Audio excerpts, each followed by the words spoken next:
Yahut yerli taşlardan bir tanesi olup kırmızının çeşitli tonlarında bulunabilmektedir. Yakutun bu rengi veren ise bu taşın içinde bulunan krom elementidir. Yakutun erime noktası 2050 derecedir. Yakutun sertliği ise 9'dur.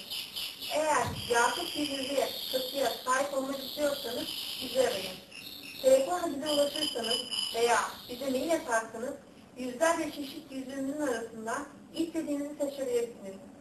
Ayrıca isterseniz bağımsız, hiçbir yerde olmayan model tasarlayın, sizin için yapalım.